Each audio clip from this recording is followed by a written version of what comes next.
Let's see what your silence is really hiding, Mr. Whitaker." Vivian Rhodes whispered the words under her breath, her voice barely audible beneath the soft hum of the executive lounge's air conditioning. It was nearly midnight. The skyscrapers of Manhattan blinked with distant lights like silent witnesses to her experiment. The floor-to-ceiling glass behind her reflected a woman who looked nothing like the Forbes-featured CEO from 6 months ago, not after an $8 million embezzlement scandal, and not after being blindsided by her most trusted advisor. Tonight, she didn't wear power heels or tailored confidence, just a navy blue cashmere sweater jeans and exhaustion. She lay reclined on the leather sofa, one arm loosely resting over her eyes as if in deep sleep. A soft cashmere blanket was tossed carelessly over her legs. But everything else, the wallet half slid out of her tote, the thick envelope marked Confidential Rhodes Tech Legal Counsel left atop the coffee table, and a neat stack of $100 bills under it was no accident. It was bait. And the man she was waiting for had no idea. Graham Whitaker, the janitor. She'd noticed him for months, the way he avoided eye contact, never joined the cafeteria banter, and walked like a man who used to wear authority on his shoulders. Too quiet. Too perfect. Something about him didn't sit right. And after her last betrayal, she'd learned one truth. Trust is earned by temptation. At exactly 12:07 a.m., the sensor light clicked on. Footsteps, deliberate unhurried, entered the lounge. Vivian fought the urge to peek through her lashes. She heard the cartwheel softly squeak, then stop. Silence. A long, measured breath. Then footsteps again. Closer this time. She could feel it, the air shifting. Whoever he was staring at her. Vivian's heart raced. Will he take the money? Open the file? Instead, she heard a soft rustle. A book, thick hardbound, was placed gently over the exposed envelope as if shielding it from the room. The sound of fabric brushing the sofa. Then a surprising weight settled over her shoulders. A jacket. His jacket. She felt its warmth seeping in, smelled the faint trace of cedar and laundry powder. And then the softest whisper so low it made her breath hitch. Whoever you are, you still deserve to sleep in peace. Her eyes flew open the second the lounge door clicked shut. The room was empty again. But the air wasn't. It was charged. She sat up slowly, his jacket still around her. Her fingers found the inside collar, no label. Nothing traceable. Vivian stared at the book he'd left. A volume of Whitman poetry from the break-room shelf now shielding secrets worth millions. She whispered not to anyone but herself. That man is not a janitor. The next morning, Manhattan returned to its usual rhythm, honking taxis, clinking espresso cups, and power-walking assistants with Bluetooth headsets glued to their ears. But Vivian Rhodes was not in her corner office. She sat alone in the HR archives flipping through internal employee files on an encrypted tablet. Her assistant had tried to stop her. "Ma'am, it's just the janitorial roster, nothing worth your time," but she dismissed him with a look that said, "Try me. Search Graham Whitaker. No college listed, no references, no online presence. Application note. Looking for a quiet night shift. Flexible. Have a daughter. No phone. No phone. Who in Manhattan doesn't have a phone? 2 years ago, he applied. Since then, 0 complaints, 0 incidents, 0 anything. Just a ghost who emptied trash cans and fixed the odd flickering light. But that wasn't the part that unnerved her. It was what the internal CCTV review showed. Graham adjusting a tilted frame in the hallway, not part of his job. Graham leaving a dry towel in the kitchen on rainy days. Graham helping a cafeteria worker stand up after twisting her wrist, not in front of others and not reporting it. No grand gestures, just invisible decency, which made her angrier. People didn't do kindness quietly in this building, not unless they were hiding something. She tapped a button. Get me a list of every job he held before Rhodes Tech. 5 minutes later, no employment history recorded. That evening, the executive lounge felt colder. Vivian stood by the window with her arms crossed, jacket still folded on the sofa. Her eyes caught her reflection, sharp jawline, tired eyes, and the invisible armor she wore since the betrayal. He passed the test, she muttered, still not sure if that relieved or irritated her. But that just means he's better at playing the long game. She turned back toward the sofa, glanced at the jacket again, then almost impulsively grabbed it and walked down the hall. 15 floors down. The janitor's quarters were tucked near the service entrance, off limits to most executives.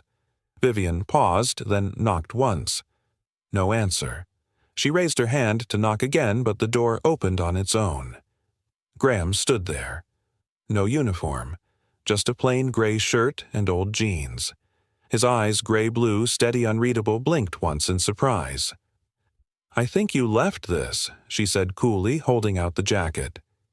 He didn't take it immediately, just looked at her with the kind of patience that made her feel like she was the one being observed. "I thought you were asleep," he said. She didn't answer that. Instead, she asked, "Why did you cover the file?" Graham tilted his head slightly, then finally took the jacket. "Because sometimes the world gives you a test," he said quietly, "and passing it is the only thing that lets you sleep at night." Vivian wasn't prepared for that. The words hit her harder than she let on. She turned to leave, but paused at the doorway. "You're a mystery, Mr. Whitaker." He offered a faint smile. "Sometimes people just want to mop the floor and go home." She studied him for a moment longer. "No," she said finally, "they don't." And with that she walked away, heels clicking down the corridor, each step echoing louder than the last.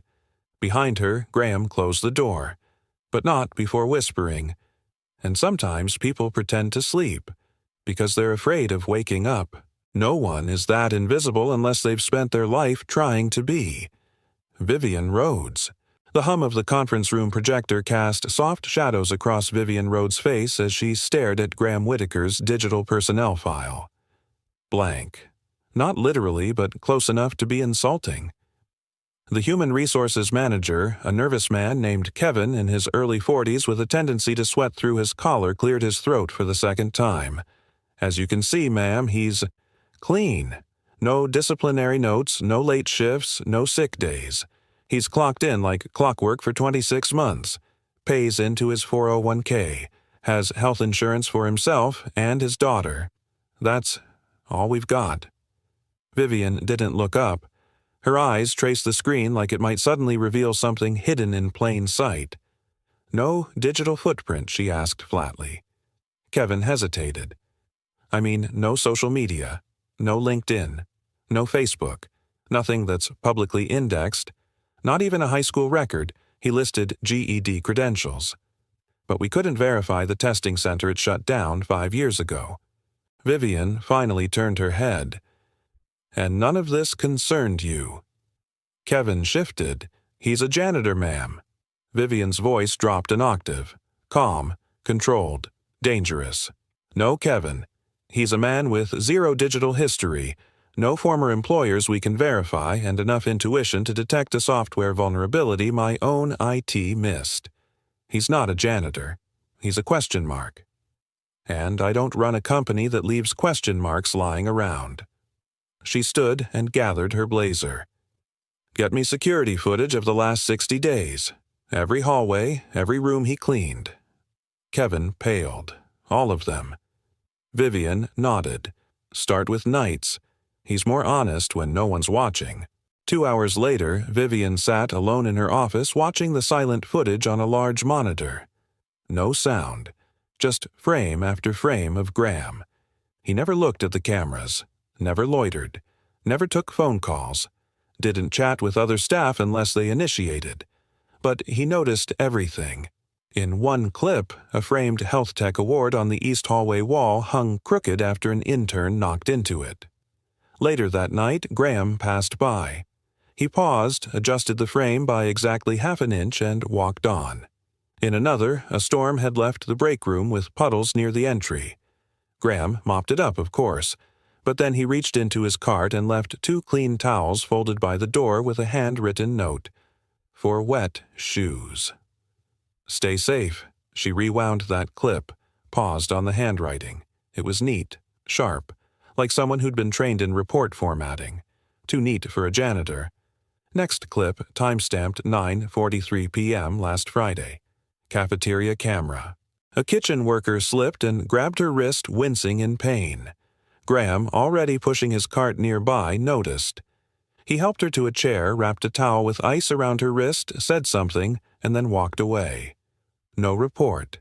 No incident logged. Vivian leaned back in her chair, mind spinning. She wasn't just intrigued anymore. She was unsettled, because everything about him was too intentional. His silence, his invisibility, they weren't signs of simplicity. They were strategy, and strategy meant purpose. She pressed the intercom. "Lydia," she said, "pull internal access logs from the last 6 months. I want to see every system Graham may have touched: server rooms, maintenance panels, even janitor supply closets with network routers. If he's moved data or left any trace, I want to know." There was a pause on the other end. "Yes, ma'am," Lydia said. Vivian sat still for a moment after the line clicked off. Then, almost absently, she whispered, "What are you hiding?" "Graham." That night, Vivian stood in the shadows near the parking garage, arms folded tight over her chest. It was nearly 11 p.m., and the cold Manhattan air stung through her coat. Then she saw him. Graham exited the side staff door, a canvas messenger bag slung over his shoulder, worn boots scuffing against the concrete. He crossed the lot and unlocked a battered 2004 Honda Civic, dull red, one headlight fogged. He didn't drive away. Instead, he opened the back seat and lifted out a small pink backpack. Vivian narrowed her eyes. He wasn't going home to an empty apartment.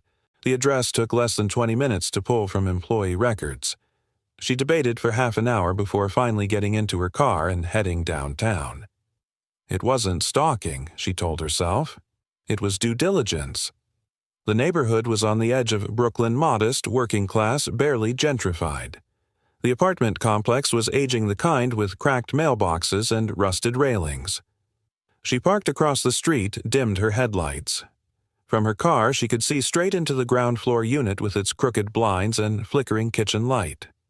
There he was, Graham, in sweatpants, now stirring something in a pot on the stove. Steam fogged the windows. A small girl, maybe 8, sat at the kitchen table, legs swinging. Dark curls, pink hoodie. Her eyes brightened when he turned to hand her a bowl. She clapped. Vivian blinked. Graham smiled, fully smiled, the kind of expression she'd never seen at the office. Then he crouched next to her, helping her sound out a word from a workbook. She mispronounced it. He corrected gently. She tried again. "Spell beautiful," he mouthed. Vivian read his lips. "Beautiful," the girl said proudly. Graham nodded, pressed a kiss to her hair. Then, just for a moment, he turned away toward the refrigerator, and Vivian caught a glimpse of a photo pinned by a magnet. A woman. Early 30s, kind eyes, smiling. Next to it, a folded paper, handwritten. Vivian strained to read the title backward through the reflection in the window. It read, "To the man I failed, and the daughter you must never lose." Her breath caught. A suicide note. Back in her car, her hands tightened around the steering wheel. The streetlights outside made long shadows over the dashboard, but inside her chest was a silence she couldn't name. She had tried to trap him, and instead she had stumbled into a story that was nothing like the men who had burned her before.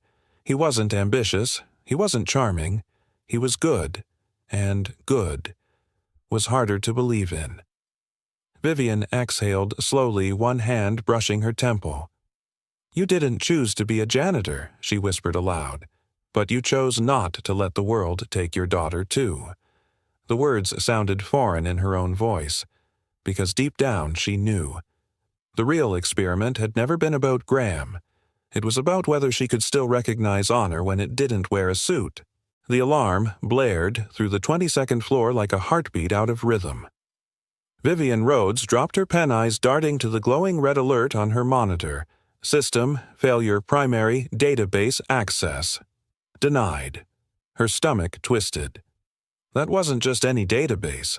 That was the company's Patient Insight Cloud, a system storing confidential medical data for over 30,000 clients nationwide. Not now, she muttered, pressing her intercom. IT status now. The intercom crackled, followed by chaos. Ma'am, we're losing data mirrors.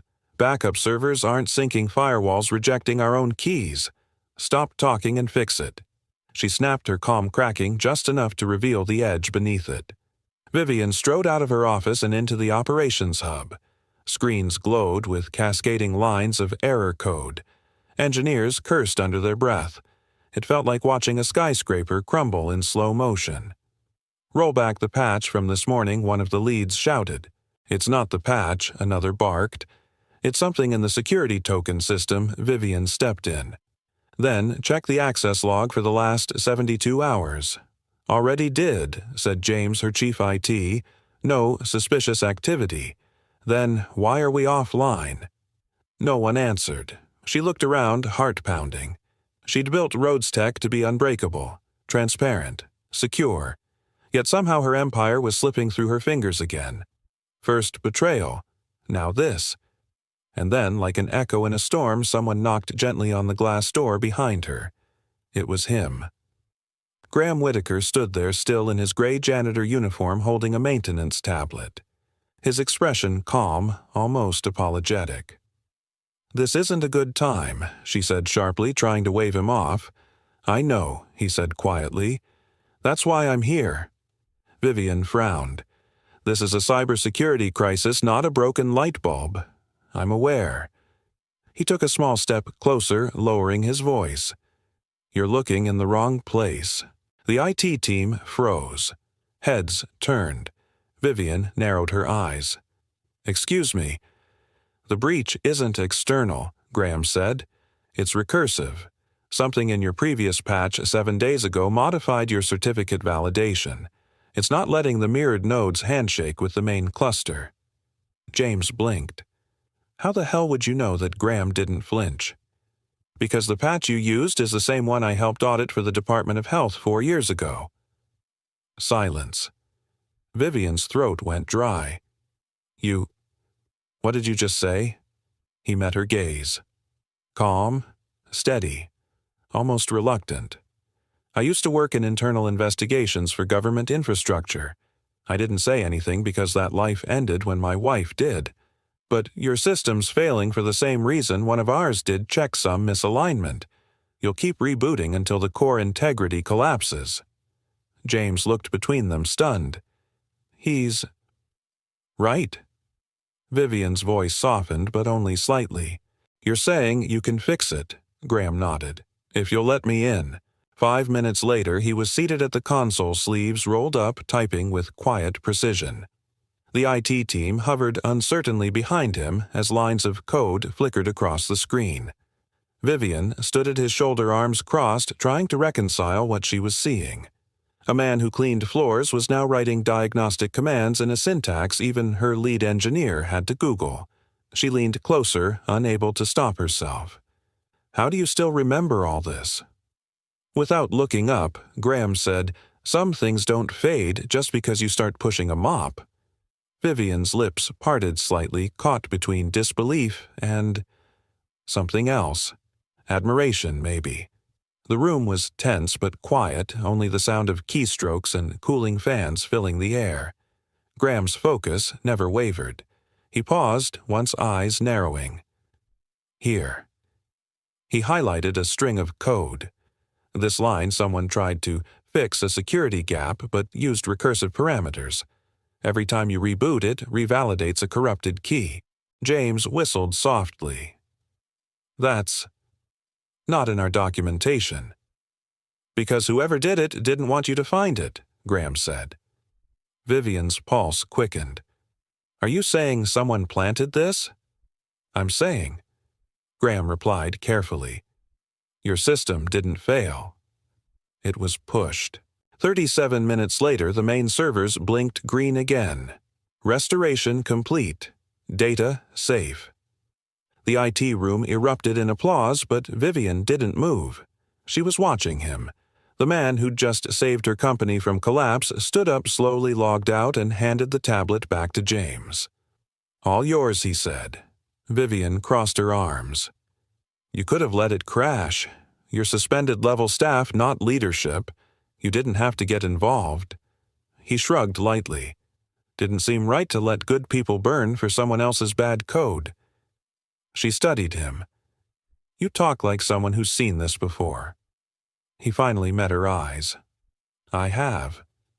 Something in his tone, quiet, restrained, but heavy-cut, deeper than she expected.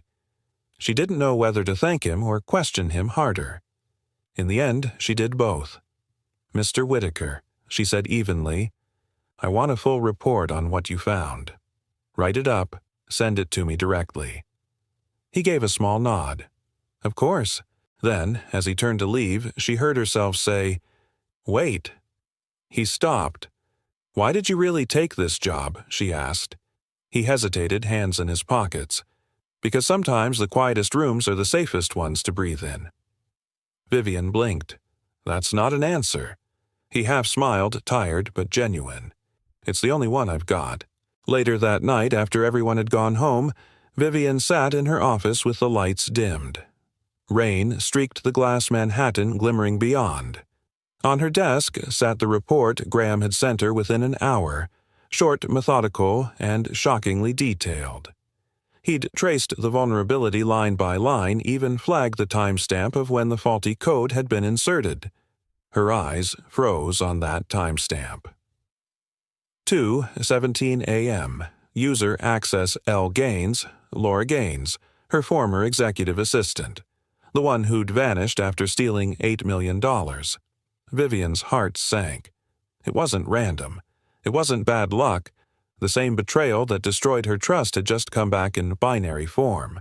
She rose slowly, walked to the window, and whispered to her reflection, "$8 million wasn't enough for you, was it, Laura?"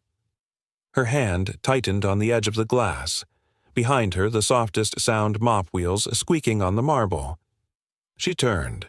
Graham stood at the threshold, having paused mid-routine. He must have noticed the lights still on. His gaze flicked from her face to the reflection of the rain. "You should get some sleep," he said quietly. "I don't sleep much these days." He leaned on the handle of his mop, thoughtful. "Maybe stop testing the wrong people, then." She frowned. "Excuse me?" He smiled faintly. "You built a fortress and forgot that not everyone outside it is an enemy." His words hung in the air, heavier than the storm outside. Vivian didn't reply. Couldn't. She just watched him push his cart away, slow, steady, as if the world still made sense for him in ways it no longer did for her. When the elevator doors closed behind him, she whispered into the emptiness he used to find cracks in systems. "Now he's finding them in me." Outside, thunder rolled through the skyline, and for the first time in months, Vivian didn't feel like the smartest person in the room. She felt human. The hallway outside Graham Whitaker's apartment smelled faintly of burnt toast and rusted pipes. Paint peeled near the stairwell. A flyer about a lost cat curled at the edges, taped to a wall no one looked at anymore. Vivian Rhodes stood in the middle of it all, feeling like a ghost in a world that didn't belong to her. She shouldn't be here, and yet she couldn't not be. Earlier that day, she'd caught sight of Graham taking out the trash, an arm around a small girl with bouncing curls and an oversized backpack. They'd laughed at something, laughed in a way that made something tighten unexpectedly in her chest. She told herself it was research, follow-up, the kind of due diligence any CEO would do when a low-level employee just saved her company from a catastrophic data collapse. But deep down, she knew better. She wasn't following a file. She was following a feeling, and that scared her more than any breach ever could. The apartment door creaked open slowly, as if reluctant to let her in. Graham looked surprised, but not alarmed. He wore a plain black t-shirt, faded at the shoulders, and held a dish towel in one hand. Steam trailed from the open kitchen behind him. Chicken soup, maybe. Something real. Something warm. Vivian felt like she'd brought winter in with her. "You found the place," he said simply. "I didn't expect it to be this." She searched for a word that wouldn't sound condescending. "Humble." He offered a faint smile, tugging at the corner of his mouth. She exhaled. "I was going to say, honest." He stepped aside. "You want to come in, or just evaluate the front door?" Vivian hesitated for only a second. Then she stepped inside. The apartment was small, but it breathed life. The walls were dotted with crayon drawings. A bookshelf overflowed with paperbacks, everything from The Art of War to Charlotte's Web. A violin case leaned quietly in the corner, and there, at the tiny kitchen table, sat Sophie. The girl looked up wide-eyed. "Hi," she said shyly. Vivian smiled. "Hi there, I'm a friend of your dad's." Sophie tilted her head. "Are you the lady from the building with the shiny shoes?" Vivian chuckled. "Guilty. She only notices shiny things when she likes someone," Graham said, carrying 2 steaming bowls to the table. "So, watch your step." Sophie giggled. Vivian looked around, taking in the details. "This place, it's not much, but it feels like something I haven't had in a long time." "A home?" Graham asked. She nodded, quiet. "Yeah." He set down her bowl and gestured to a chair. "Sit. Eat. Soup's better than silence." As they ate, Vivian couldn't stop glancing at a picture frame perched near the window. A woman's face smiled back at her. Mid-30s kind eyes, soft waves of chestnut hair. Her hand rested gently on Graham's shoulder in the photo. Vivian tapped the frame with her spoon. She was beautiful. She was stronger than beautiful, Graham said, voice low. That photo was taken a month before everything unraveled. Sophie had wandered off to her bedroom. The weight in Graham's words was no longer filtered for a child's ears. "What happened?" Vivian asked. He didn't answer right away.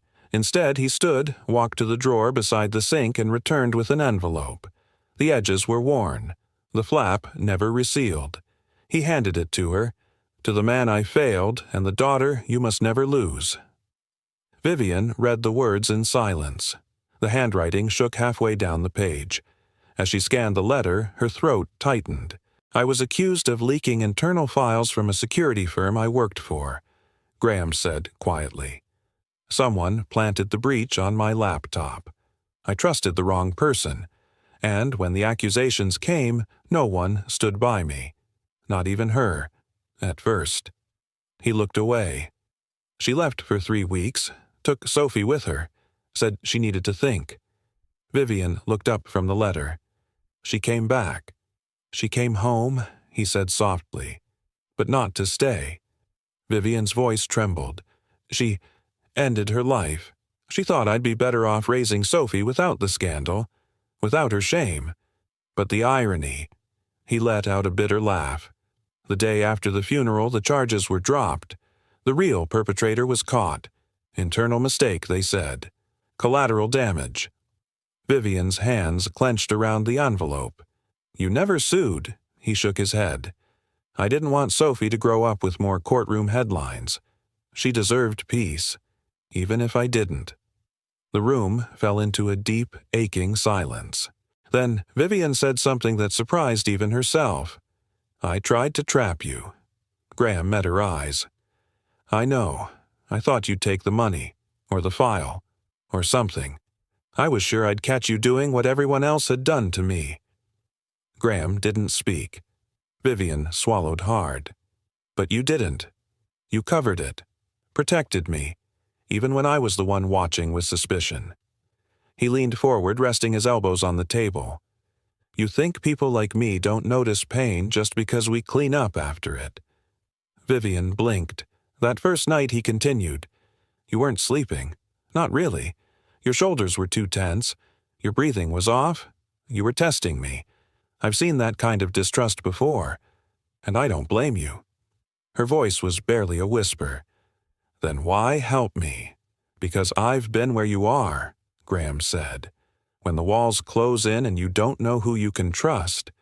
When the only thing louder than the silence is the sound of your own doubt." He paused. "And because I made a promise to myself, Vivian, that no matter what job I took, I'd never let cynicism become my currency." Vivian stared at him, a janitor who spoke like a soldier, carried his grief like a gentleman, and lived like his daughter was the last light in a broken world. She set the letter down gently. "You shouldn't be pushing a mop." He smiled. "And you shouldn't be carrying a heart that heavy." That silence again. But this time it wasn't sharp. It was soft. Safe. Outside, the rain had begun again. Light and steady. Vivian stood at the door, jacket in hand. Sophie peeked out from her room, rubbing her eyes. "Will you come again?" she asked. Vivian smiled gently. "Only if your dad says it's okay." Sophie looked at Graham. He nodded once. "Maybe next time," he said, "you'll stay for dessert." Vivian turned back as the door opened. "Maybe next time," she said softly, "I won't be the one asking questions." "I don't believe in villains or heroes anymore," Vivian said softly, turning the coffee mug in her hands. "Only survivors." Graham glanced up from across the conference table, his face unreadable, the silence between them heavy with what hadn't been said. The glass-walled strategy room on the 21st floor was empty, just the two of them, a sealed folder on the table, and the weight of everything unspoken. Outside, the city shimmered beneath overcast skies. Inside, the atmosphere was tighter than any boardroom battle. Vivian had asked for a private session, no assistants, no legal counsel, just her and Graham. The pretext was reviewing sensitive litigation from the recent data breach. But this wasn't about files. This was about trust. And maybe about something else neither of them could yet name. "I've read every deposition," Graham said, sliding the folder closer to her. "The whistleblower account doesn't hold. There's a ghost signature in the server access that points to internal redirection. Someone inside wanted it to look like a leak." Vivian didn't respond. She stared at the dark ring her mug left on the tabletop. "I know," she finally said, "but knowing isn't enough when the board wants a scapegoat." He leaned back slightly. "They think it should be me." Vivian looked up. "Do you?" Graham held her gaze. "If I did, I wouldn't be here." That answer, simple, grounded, landed harder than any legal document could. She exhaled, the air trembling between her fingers. "You never seem angry," she said. Graham's brow furrowed. "Why would I be?" "Because I put you under suspicion. Because your life was dismantled. Because you lost everything and somehow you're still showing up without bitterness." He was quiet for a moment, then said, "I don't carry anger. I carry the lesson." Vivian blinked. "People think anger is strength," he continued, "but it just eats your hands while you're trying to hold on to anything good." She swallowed hard. "What if you don't have anything good left?" "You're still here, aren't you?" he asked gently. "Still showing up. Still asking the right questions." Vivian looked down ashamed. Even if those questions started as traps, he didn't flinch, especially then. She ran a hand through her hair, trying to steady herself. "You know what people see when they look at me. A CEO," he replied. "No, a cautionary tale. The woman who got played by her own assistant. The one who should have known better, who didn't see it coming." Graham tilted his head. "Maybe they're wrong." Vivian gave a bitter laugh. "I built firewalls around my heart, Graham, and still someone broke in and burned the house down from inside."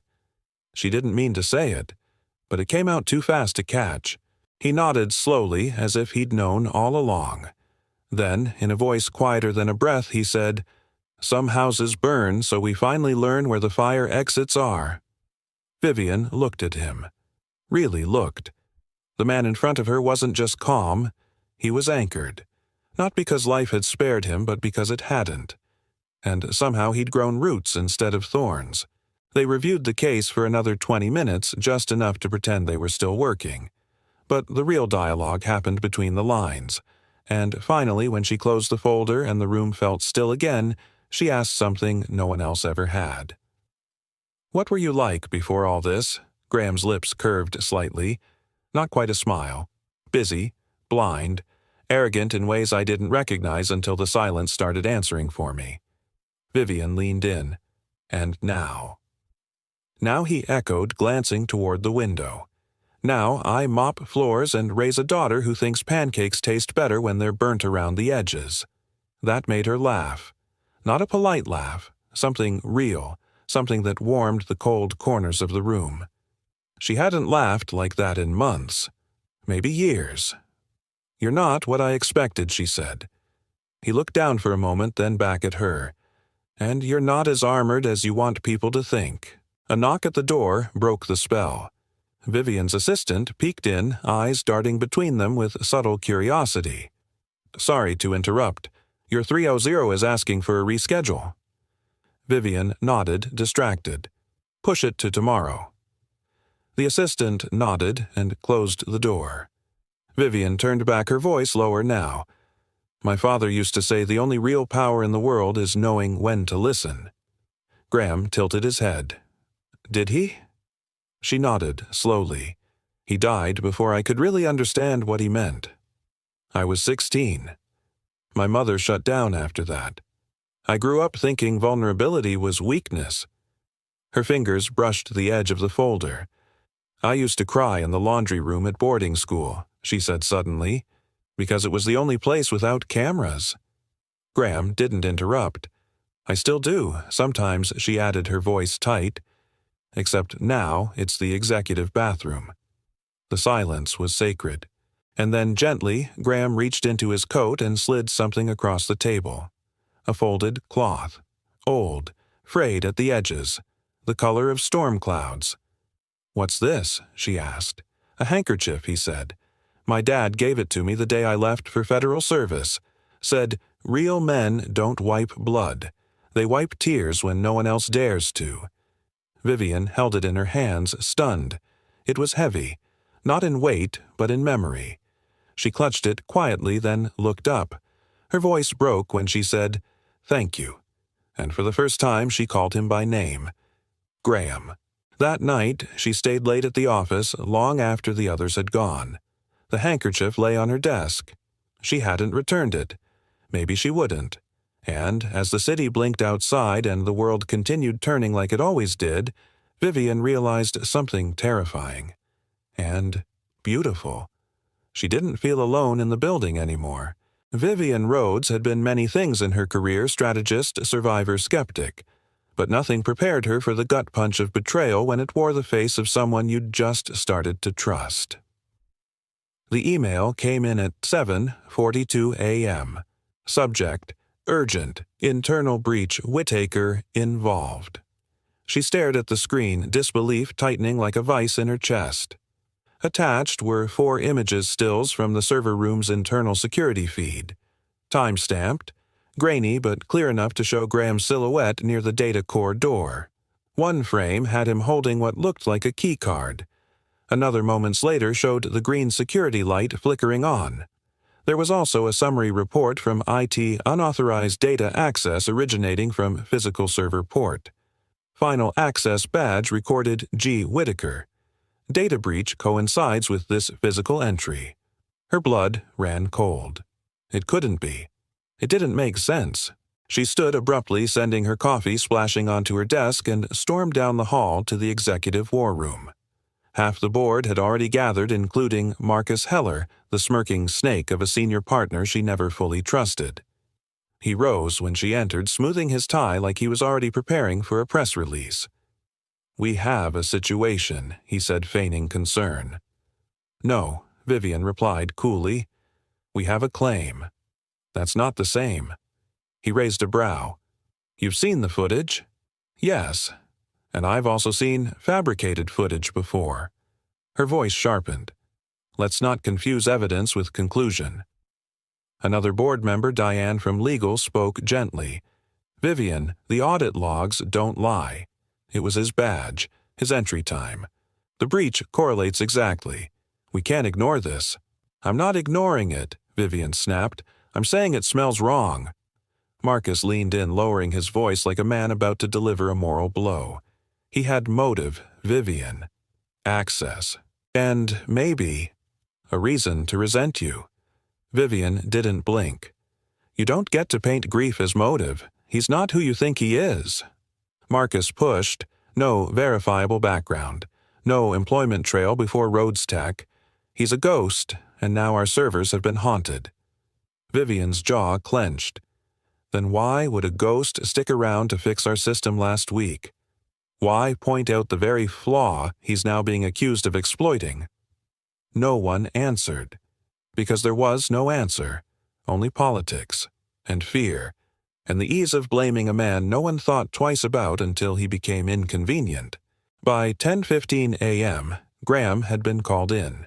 He stood silently at the far end of the glass-walled HR office, the Manhattan skyline stretched out behind him like an accusation. He looked calm. Almost too calm. Vivian sat at the table flanked by HR and legal. Her voice was carefully measured, but inside something twisted. We've received footage that places you near the physical server room at 2:13 a.m. 2 nights ago, she began. Graham didn't blink. I do rounds. That's the job. No badge access should have been used during those hours. I didn't use it. Then how were you seen entering? He folded his arms. Maybe ask who had access to my badge. She inhaled sharply. You think someone cloned it? I think, he said quietly.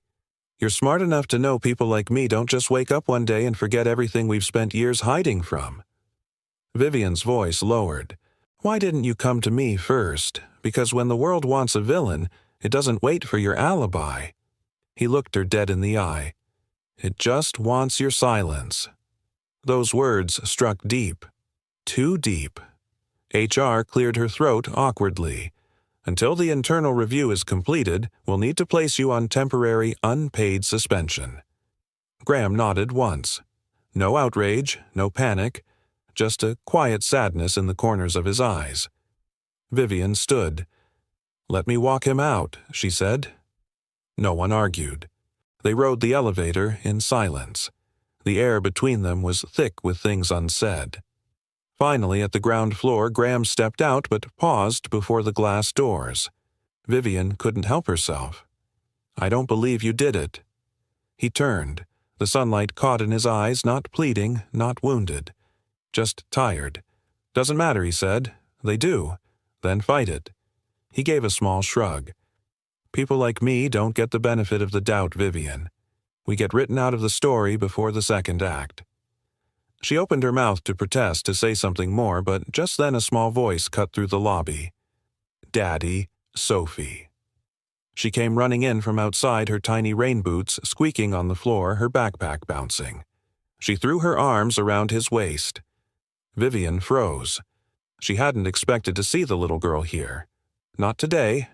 Not now. Graham kneeled down, holding his daughter tightly. He kissed her hair and whispered something Vivian couldn't hear. Then Sophie looked up and saw her. You're the pretty lady from the soup night, she said innocently.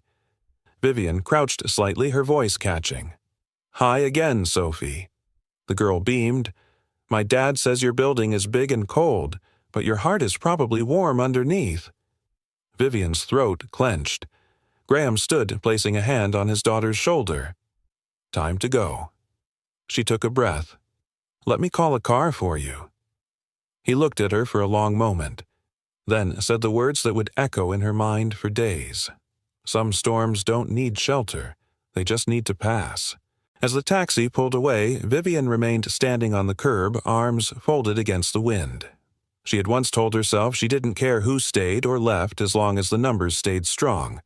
But watching that old Civic disappear into traffic, her chest ached with something she hadn't felt in years.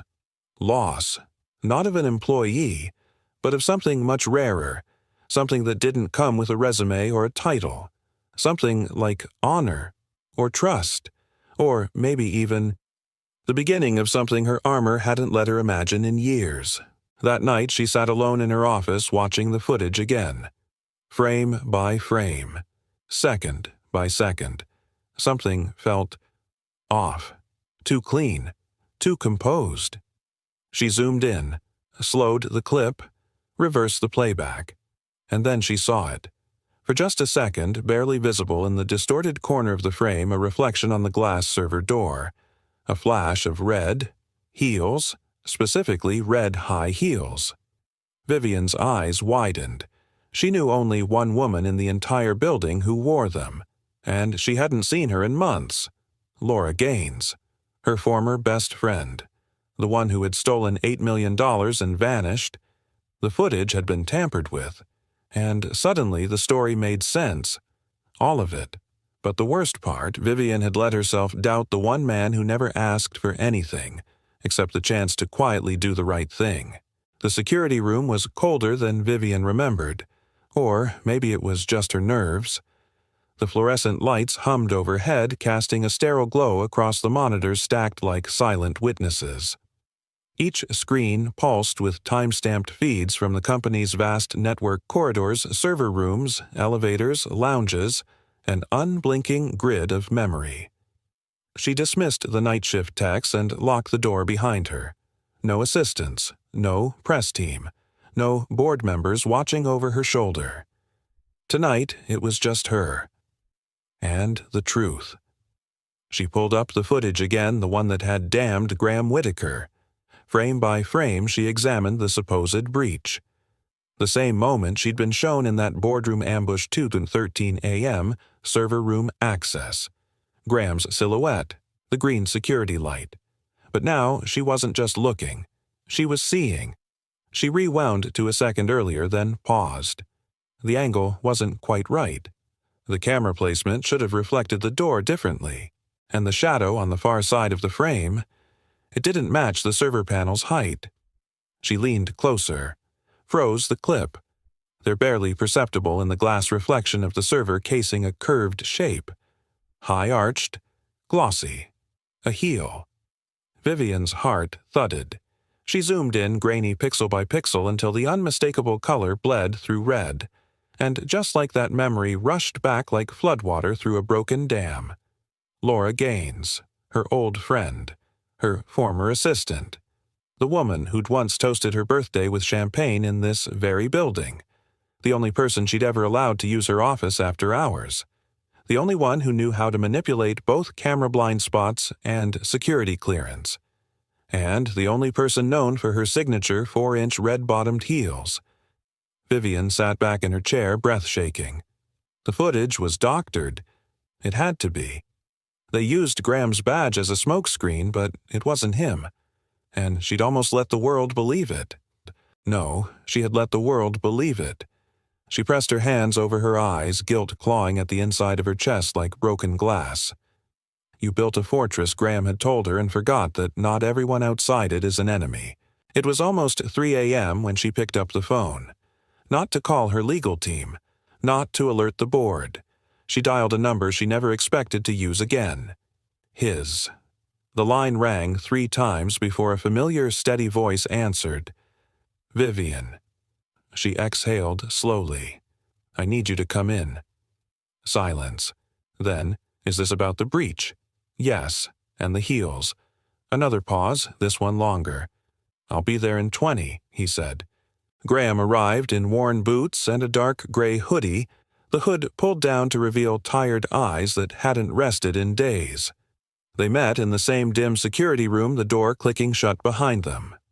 Vivian said nothing at first. She just pulled up the footage, turned the screen toward him, and let the evidence speak. As he watched, his jaw tightened, but his face remained calm. You saw it, he said quietly. I didn't want to. She looked at him, eyes glassy. I'm sorry. He didn't answer right away. Then almost too gently, I wasn't waiting for your apology. I was waiting to see if you'd look. Vivian swallowed hard. I did. Too late.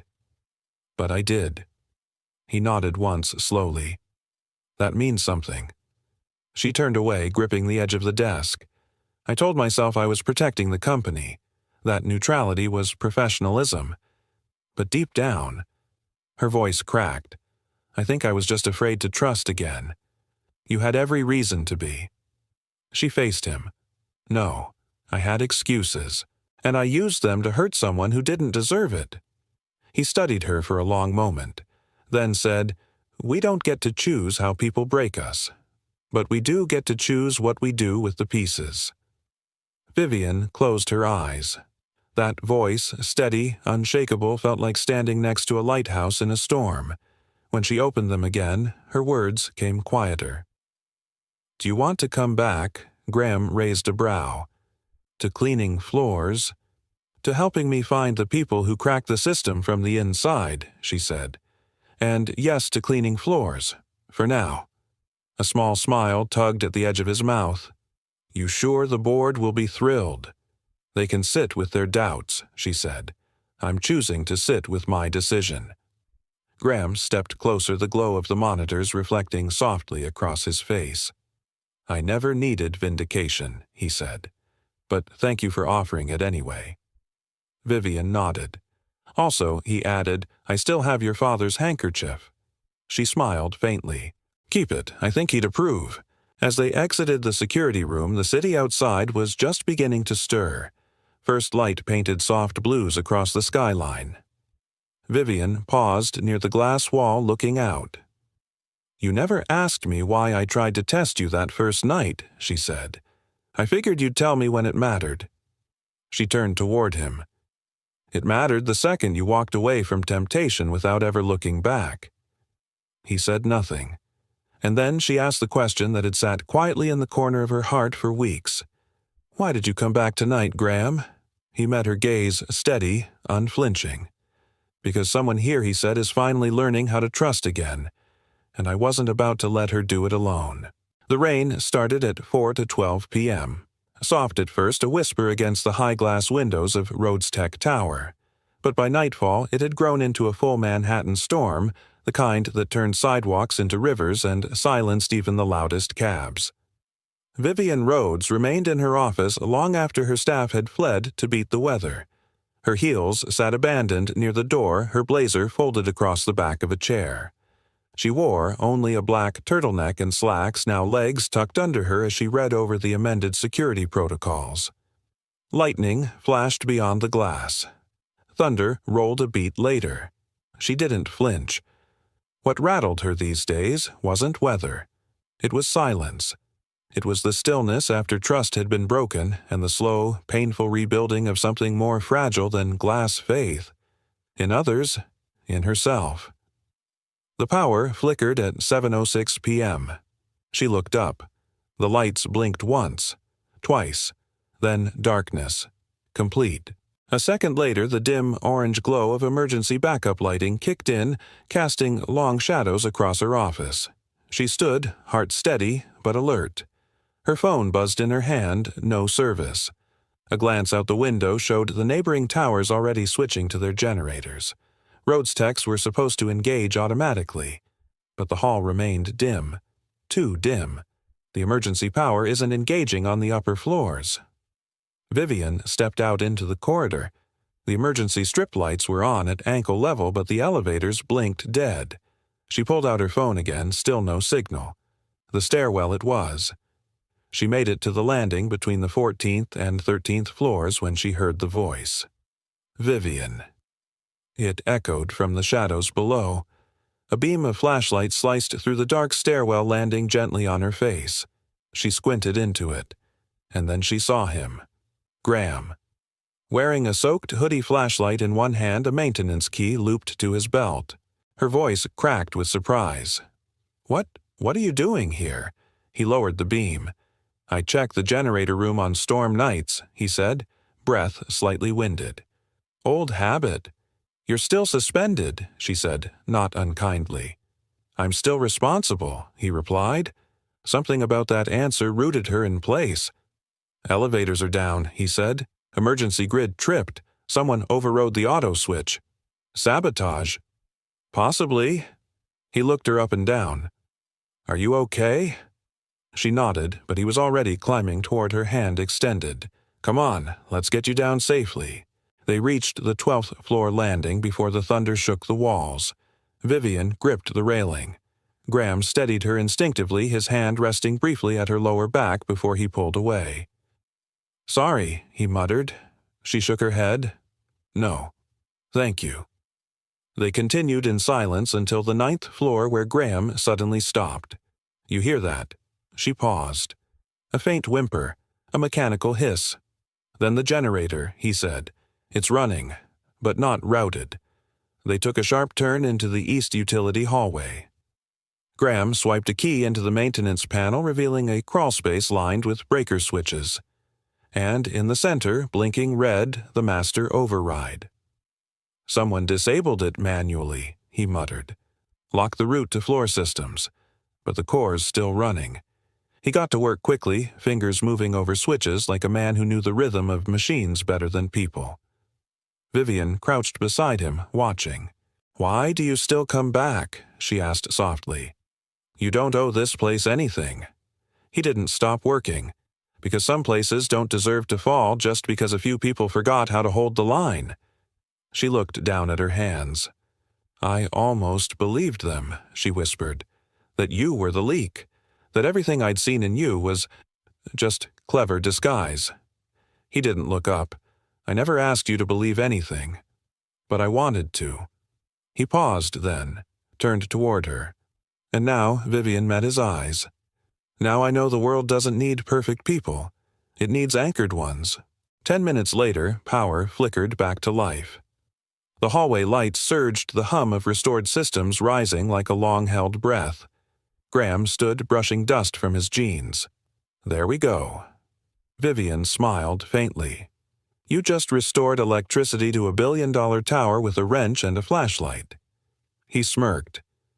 "Some things don't require software updates." They walked back to the main hall. The power was back, but the rain still beat steadily against the windows.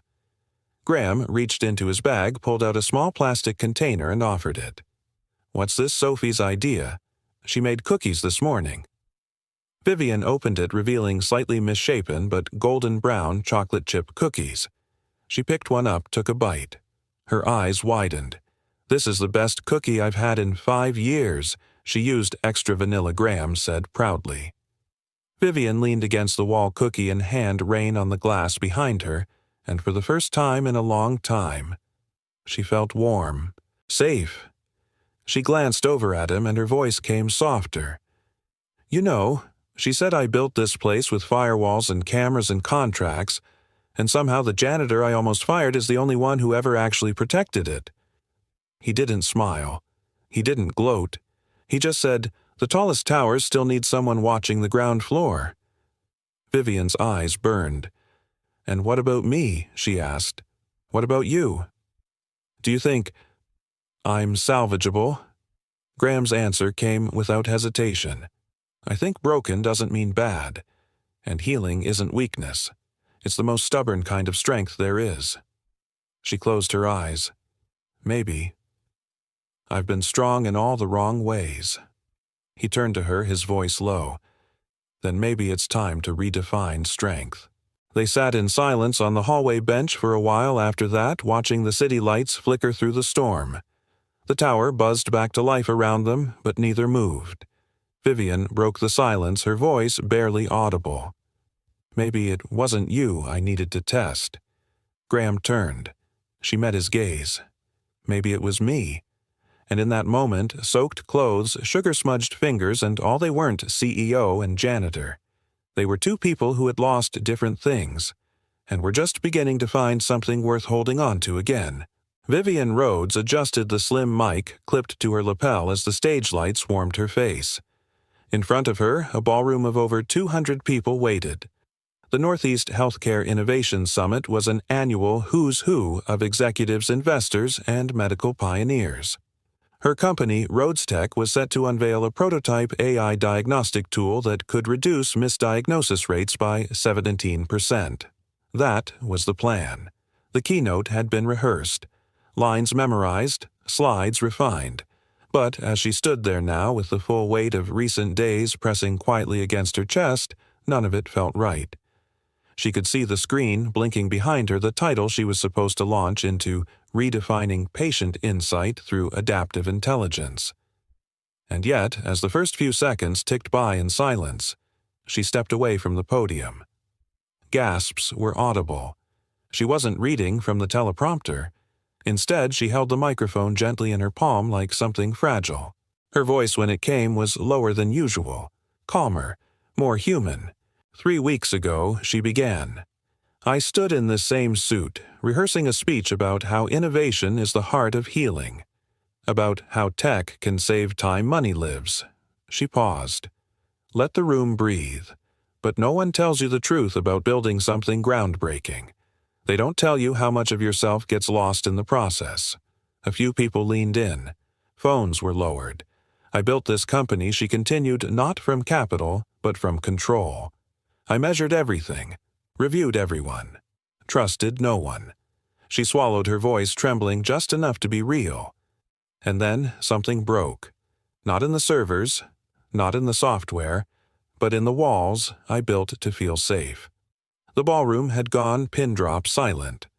Vivian looked down, then out again. We had a breach. A serious one. At first glance, it looked like an inside job. The evidence pointed clearly to someone I'd barely noticed, a janitor. Quiet, consistent. No resume to boast about. No degrees on paper. Just a man who showed up when no one was looking. She took a breath. I nearly let the company write him off. A hush. Tension. Executives glanced at each other. Vivian continued, voice firm now. But something made me look twice. And in doing so, I discovered the kind of integrity you can't program into algorithms. Her hand tightened on the mic. He didn't ask for credit. He didn't fight for his name.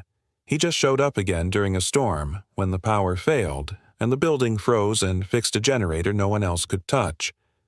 Not because it was his job, but because it was the right thing to do. A man in the third row set down his wine glass. A woman near the front blinked twice, visibly moved. Vivian's gaze swept the room. Some heroes don't wear badges.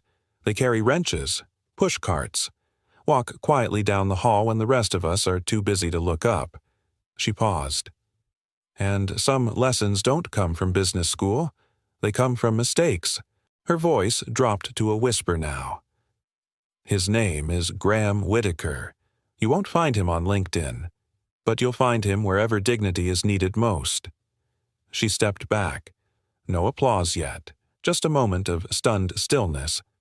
Then she added almost as an afterthought, "Oh, and about our AI tool, it's still coming. It'll still help save lives. But I've learned something more important than innovation this year." She looked straight into the camera streaming the event live to over 15,000 viewers. Technology changes outcomes, but good people, change culture. The applause began slow, then swelled. It wasn't the kind of polite clapping CEOs often received. It was something deeper, earned. From the back of the room, Graham stood quietly. No spotlight, no attention. He hadn't planned on being there, but Vivian had sent a driver. No explanation, just a note. You should see what your silence built. He watched her step down from the stage, not with pride or smugness, but with stillness, like a woman who had finally stopped running from her own reflection. Backstage, Vivian handed the mic to the AV tech and walked straight into Graham's quiet corner. The event staff buzzed around them, unaware of the deeper gravity passing between them. "You didn't have to come," she said softly. "You didn't have to say my name," he replied. "I didn't," she corrected. "I said your worth." That stopped him. I thought maybe, she continued, you'd prefer that more. He gave a half smile. Maybe I would. They stood in a quiet alcove near the supply exit, the sound of ongoing panels and speeches muffled by distance. Vivian looked at him carefully. I've stood behind podiums in boardrooms across courtrooms, but today was the first time I said something that felt like it actually meant something. "You said something honest," he said. She nodded. "That's new for me." Graham stepped closer just enough to close the space between their guarded past and uncertain future. Truth has a strange way of sounding louder than everything else he said, even when it's spoken quietly. Vivian smiled, eyes misted. Maybe I'm learning to speak softly. He tilted his head, and carry what she looked down, then met his gaze. A better kind of power. As the summit wound down and the ballroom began to empty, no one knew that the most important moment hadn't happened on stage. It happened in the shadows, where a woman who had once built a world out of suspicion finally chose to believe in something unmeasurable, something unquantifiable, something like character. And the man who once swept the corners of her empire quietly and visibly had just helped her sweep out the ghosts, too. The hallway was empty, not in the way that meant no one was around, but in the way that meant something had ended. The company's internal investigation had officially cleared Graham Whitaker's name. The board had unanimously agreed to drop all suspicion, and Vivian had announced a restructuring of security protocols, privately telling the senior partners that the company would no longer confuse silence with guilt. Graham had returned to work, quietly, without fanfare, just the way he liked it. But something had shifted. He didn't clean with the same rhythm anymore. He lingered less. He stopped looking up when executives passed by. Vivian noticed, every time. That Friday evening, after most of the staff had gone home, she stood alone in the sub-level maintenance corridor, the place where no press ever visited, where no investor cocktail ever reached. The janitor lockers lined the walls in dull gray rows. Her heels clicked softly on the linoleum floor. Locker 27. His. She slipped a cream-colored envelope into the air vent slit just above the handle. It had no name, only his initials, hand-lettered in dark blue ink, GW. Then she walked away. Graham found it the next morning. The envelope was thick. The paper textured real, not company-issued. Inside, 2 items. First, a printed document with Rhodes Tech letterhead. Second, a folded handwritten note. He read the document first. Full academic scholarship for Sophia Whitaker, issued by Rhodes Tech Foundation for Futures Value. Full tuition 4 years, any accredited U.S. institution of her choosing. Start upon high school graduation. Renewable with satisfactory standing. Graham didn't move. He read it twice. 3 times. Then slowly unfolded the note. I don't know what the future holds, Graham. I only know I want to believe in it again. For a long time I built walls that I mistook for strength. You taught me that true strength lives in quiet places like a lunchbox packed with care, or a broken code fixed without credit. You never asked me for anything. But this is something I want to give. Not because I owe you, but because I believe in what Sophie will become, if she's raised by a man like you. And maybe if we're lucky, she'll grow up in a world a little less guarded than the one we did. If someday the rain comes again, don't walk away. Stay. V. Later that evening, Graham stood outside Vivian's office. He didn't knock. He didn't speak. He just slipped the envelope back under her door, but with something added. A single sheet of paper. No words, just a drawing. Crayon. Purple and green. 3 figures under a giant umbrella. One tall, one with curly hair, and one in a dress and heels holding the umbrella for them both. A tiny signature in the corner, Sophie W., age 8. The following Monday, Vivian opened her locker. Yes, her locker. She'd asked to have one installed in the staff wing. Told HR it was a symbolic gesture, but really, it was a way to be closer to the ground floor.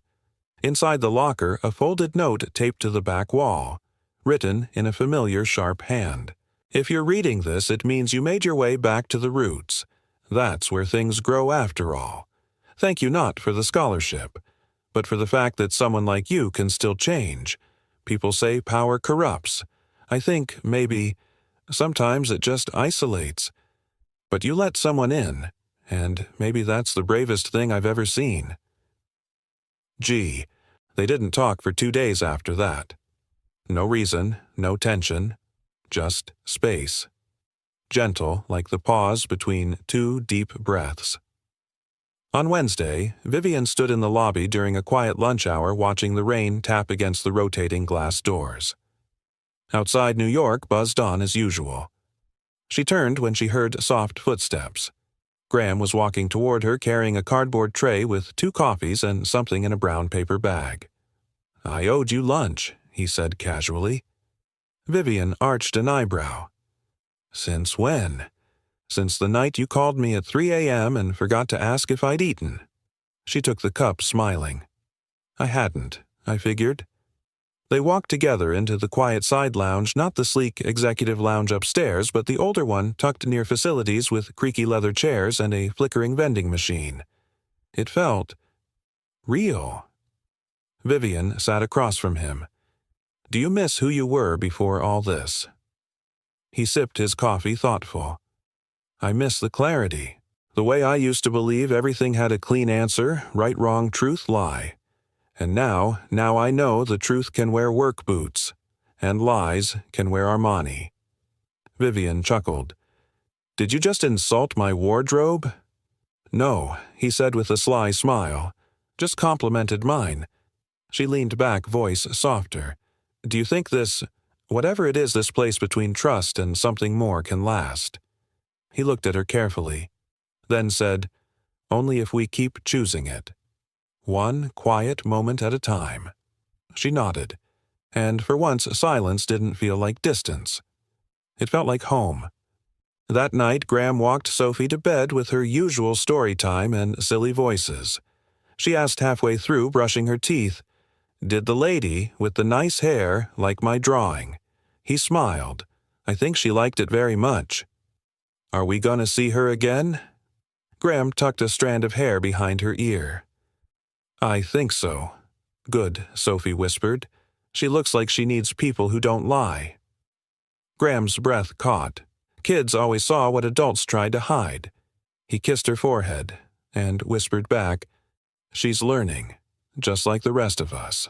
In a world full of conference calls, fake smiles, and carefully polished glass towers, two people, one with a past, one with a fortress, had begun something radical. Something soft. Something that didn't need a name just yet, but might someday look a lot like hope. The rain came back like it had a memory. It wasn't the angry kind of storm that tore at the city's bones, nor the soft drizzle that vanished into glass. It was steady, rhythmic, cleansing, like someone up there had decided it was time to rinse the past away. It was a Friday night in Manhattan, and inside a small apartment tucked just past the corner deli and the cracked mailboxes of an old building, a light glowed through the window. Inside, Graham Whitaker stood in the kitchen, barefoot sleeves rolled up, flipping pancakes on a cast-iron skillet, while Sophie sat cross-legged on the counter, clutching her stuffed rabbit like it held court over the dinner menu. Dad, she whispered, glancing at the window, she's not coming. Graham smiled gently without turning around. Rain takes its time. You said she wasn't afraid of rain anymore. He flipped a pancake with practiced ease. I said she's learning not to be. Sophie gave a small sigh, then hopped down and ran toward the door. It wasn't locked. It never was on nights like these. 3 minutes later, a small voice echoed through the hallway. Dad. There's someone with a purple umbrella at the gate. Graham wiped his hands on a towel and walked to the door, slowly, heart already knowing before his eyes confirmed it.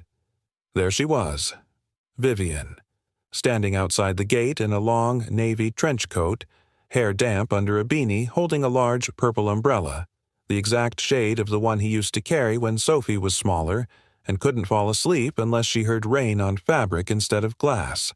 She wasn't wearing heels tonight, just boots. The kind of shoes you chose when you didn't intend to leave quickly. He opened the door but didn't say anything. She didn't either. For 10 full seconds they just stood there. Soaked earth, soft rain, a city that kept moving, and two people who had finally chosen to stop. Then Vivian stepped forward, slowly, and asked in the quietest voice he'd ever heard from her, Do you still make room for people who arrive late? But mean it this time. Graham's eyes softened. He reached out and gently pulled her under the awning. I was never waiting for timing, Vivian. I was just hoping for truth. She exhaled like she'd been holding her breath since the day they met. Then, without ceremony, she handed him something from her coat pocket. A folded sheet of paper, water-spotted ink smudged, but her handwriting was unmistakable. He opened it. 3 lines. I don't want a title. I don't need control, but I'd like to stay if you'll have me." Inside the apartment, the light felt warmer than usual. Vivian sat at the kitchen table, Sophie now tugging at her hand like they were already best friends again. "She made cookies," Sophie declared. I remember Vivian smiled. "They had extra vanilla. I added cinnamon this time." Graham raised an eyebrow. "Did you ask first?" Sophie looked sheepish. "No, but she looks like someone who needs cinnamon." Vivian laughed, and this time it reached her eyes. Later that night, they sat by the small window. Rain still tapped the glass. The city blurred behind it, just vague lights and slow taxis. But inside, everything was clear. Vivian rested her head gently against Graham's shoulder. Sophie had fallen asleep on the couch, her drawing pad still clutched in one hand. Another sketch this time of 3 figures in a kitchen, a dog she hoped they'd one day adopt, and a window where the rain didn't come in, but just stayed outside. Graham broke the silence first. "Remember that night I found you pretending to sleep?" Vivian smiled without opening her eyes. "I remember thinking you'd take the bait. I remember thinking you looked like someone who hadn't let herself rest in years." She turned to him. Her voice was low, reverent. "And you looked like someone who knew how to protect peace, because he'd already lost it once." He looked down, gently brushed her hand with his thumb. "We've both earned some peace now." Outside, thunder rolled gently over the city. Vivian sat up and glanced toward the kitchen. "I never did learn how to make pancakes." "You don't need to," Graham said. "Oh, come on," she smirked. "There has to be something I'm useful for." "You're good with scholarships," he teased. She threw a napkin at him, then paused and said softly, "I'm learning how to stay Graham. That's all I want to be useful for right now." He nodded, then stay. No contracts, no titles, just that. In the days that followed, the company shifted quietly. Vivian implemented a new policy, open access scholarships to children of staff in service roles. She called it the Whitaker Initiative. She never announced why, but everyone knew. And as for Graham, he never changed his job title. Still facility support. Still wore the same gray uniform. But people greeted him differently now. They stood a little taller when he passed. And when new hires asked who he was, someone would usually smile and say, "That's Graham. He keeps the lights on even when the system fails." A month later, as the last leaves of autumn brushed the sidewalks in Manhattan, Graham found a note taped to his locker again. Vivian's handwriting. Just one sentence this time. "I'm not afraid of the rain anymore." He smiled, taped a reply underneath. "Good, because the forecast says we've got years of it ahead, and I bought a second umbrella." That night, in a kitchen that was too small for the size of the hope inside it, they made pancakes again. One burnt, one lopsided, one perfect. And outside, the rain kept falling soft and steady. Not a threat, not a test, just a reminder that sometimes the most beautiful beginnings start with a quiet return. And maybe that's what life is really about. Not the moments that go viral, not the trophies or the titles, but the quiet kindnesses that no one sees, the people who stay when the storm comes back, and the courage it takes to trust again after everything's been broken. Have you ever met someone like that? Someone who reminded you what goodness looks like when the world forgot? If you've lived a story like this or witnessed one, share it in the comments below, because somewhere out there your story might be the hope someone else needs tonight. And tell us, where in the world are you listening from? We love hearing where our stories find their way. If this story touched your heart, please take a moment to subscribe to our channel so you won't miss the next one. Every story here is a reminder that light still exists even in the quietest corners of ordinary lives. Thank you for spending your time with us. From all of us at Shadows to Stars, thank you for listening, for feeling, and for believing that every small act of kindness still matters.